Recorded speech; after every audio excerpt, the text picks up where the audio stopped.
The 2020 NHL Draft Lottery provided some pretty substantial surprises and a dramatic ending. Who's picking first overall? Well, we're going to complete phase 2 of that tonight to have a first overall selection and complete a mock draft for the top 8 picks. We'll jump into that coming up next.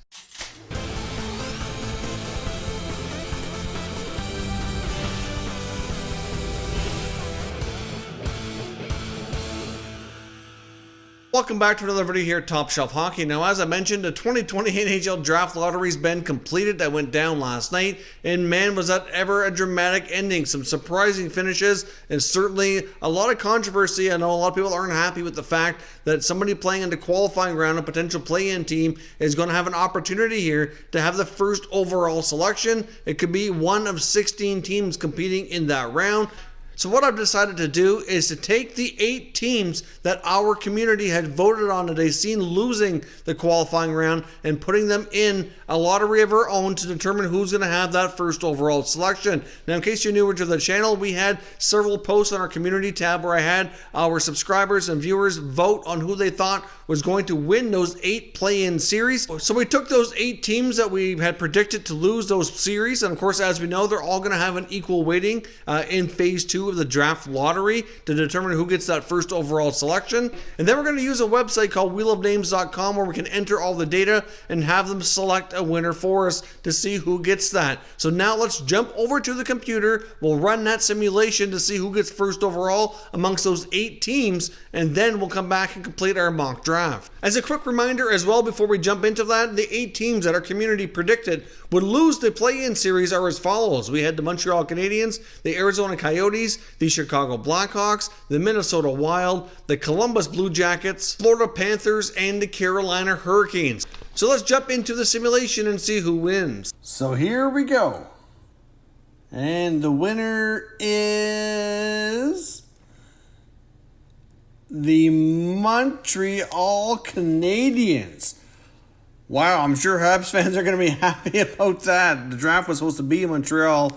That's crazy, but that would be a tremendous pickup for the Habs. All right, now we're ready for our mock draft. So, of course, as we now know, the Montreal Canadiens won that simulation and are now picking first overall. Of course, there's no doubt who they're going to select. They're going to take Alexis Lafreniere, the consensus #1 overall selection. He would be a tremendous pickup for pretty well any team who's able to get him. But Montreal, of course, who was originally supposed to host this 2020 NHL draft, would be a tremendous landing spot for him. Of course, they could desperately need a big-time offensive scoring forward, and he can provide that. He can play physical as well, which is another dimension they don't have a lot of. So Lafreniere, no doubt, of course, being French-Canadian, another great reason, would be a tremendous fit in Montreal. I'm sure Habs fans would be all for that, especially if they lose to Pittsburgh in the qualifying round. But of course, we'll have to wait and see what really happens. This is the only pick of the draft that we know who's going to go, but not 100% who is going to get the pick. But of course, the simulation here tonight has Montreal earning that right.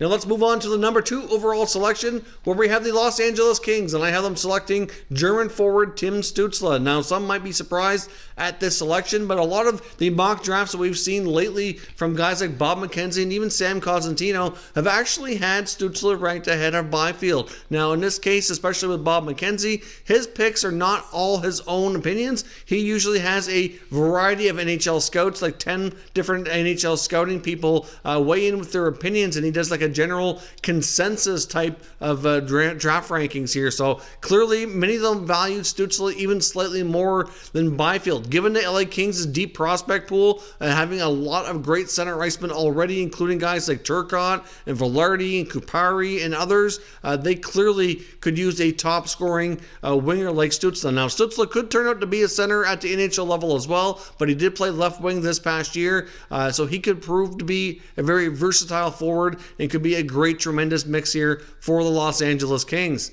Now, next up at the #3 spot, of course, we have the Ottawa Senators with their pick from the San Jose Sharks. And we know they're likely going to get between Byfield and Stutzle. Of course, Stutzle goes to the LA Kings, so I do not see the Senators passing up on an opportunity to draft a big, tall, offensive centerman here in Quinton Byfield. Of course, the Senators have a pretty solid and deep prospect pool as well, but many of their center prospects haven't quite developed to the extent that they were really hoping for at this point, so I can see the Senators using their selections here to take some center ice players if they're they're able to.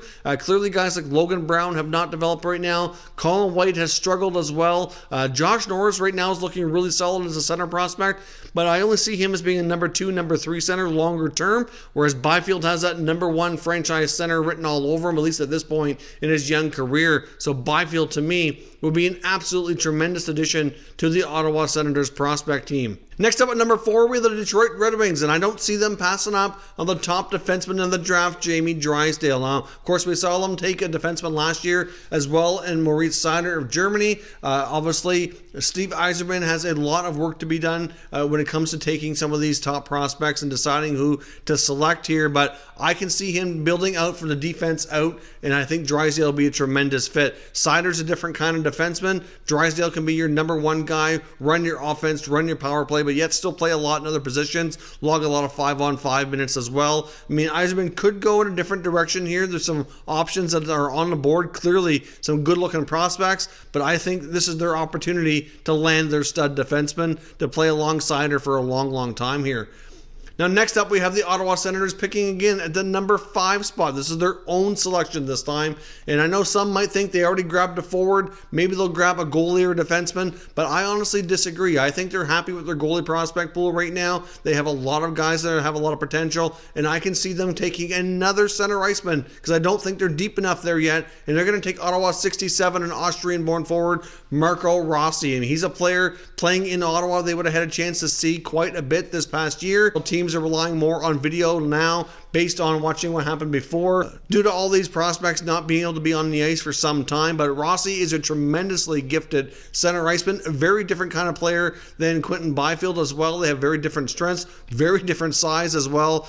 They would be able to be the number 1, number 2 center ice position for a long time. Even though, like I said, they have some other centers in their prospect pool, I don't see them really being that strong and that guaranteed to be an NHL top center at this point. If they were able to grab Byfield and Rossi in this draft, and then you throw in Josh Norris as your number 3 longer term, that is one heck of a center prospect pool right there. When you have guys like Colin White who could possibly move to the wing or possibly be traded, I think at this point White might turn out to be more of a winger than a center iceman. And at this point, the jury's not quite out on Logan Brown yet, but I'm not convinced he's going to be a long time NHL player. They have some great other prospects on the wing as well, like Batherson and Formerton. They got Brady Tkachuk, who's still really young as well. And this team could be a tremendously deep team in the not too distant future. Now, of course, there's an argument here for them to take a defenseman, but I also think they have a lot of great defensive prospects in their system already. And like I said, I just don't think they're deep enough at center. They got to take Rossi with this pick. Anaheim Ducks picking at number 6, and I have them taking Swedish forward Alexander Holtz, who very well might turn out to be the top most pure goal scorer in this draft. Now, there are a few holes to his game. It's not perfect, needs to be polished. He might need some time before coming over to the NHL, but at the same time, with everything they have in Anaheim for prospects right now, I could see Holtz being a tremendous winger for a guy like Trevor Zegras in the not too distant future. I see him as being a top goal-scoring winger, maybe 30-40 goal potential. I mean, hard to say exactly where his NHL ceiling is, but right now I would say like he has first-line winger over him, maybe second-line winger at a downside perhaps, but I know time will tell. But Holtz would be a tremendous addition to the Ducks prospect team. Obviously, they have a lot of good center icemen right now with guys like Sam Steele, Trevor Zegras, and they could certainly use some different kinds of players, and I think Holtz is that guy. Next up at number 7, we have the New Jersey Devils, and I think they're going to take the next best defenseman in the draft here. American-born defenseman from the U.S. team, Jake Sanderson. Of course, Jake Sanderson's committed to going to play in college hockey. He's not going to play in the NHL for a couple of years, but he's already got NHL size. Probably a little bit more well-rounded in both ends of the ice than Drysdale, but not going to give you that type of offense. Many NHL insiders and scouts feel that there's not a lot of room really between Drysdale and Sanderson, that there's a small gap there, but I think Drysdale will be the first D picked in the draft, but Sanderson might go a lot higher than many of us originally had thought. Listening to a lot of the more recent mock drafts from guys like Sam Cosentino of Sportsnet and Bob McKenzie at TSN, it seems like a lot of NHL scouts and perhaps some NHL general managers really value him a lot more than many of us might have thought, even as much as 3 or 4 weeks ago. So I can see him going in the top 10 based on all of that recent feedback here. So I think he'd be a great addition to a Devils team who have some young elite potential forwards and could really use some help on the blue line. Now, lastly, here we have the Buffalo Sabres, and I have them taking center iceman Cole Perfetti. Now, Perfetti, to me, is a tremendously gifted offensive center iceman, a shoot-first center iceman, but very creative, great stick handler, and Buffalo clearly needs help down the middle. Last time they picked first overall a couple years ago, they got what should be their franchise #1 defenseman in Rasmus Dahlin. They obviously have some good center icemen on the team like Jack Eichel, but they could certainly use some insulation, some help behind Eichel. Middlestat has not quite worked out here as of yet. They have Dylan Cousins, who very well could be that #2 center, but might prove to be a winger at the NHL level. And Perfetti at this point looks like he is more likely going to be a center iceman, in my opinion.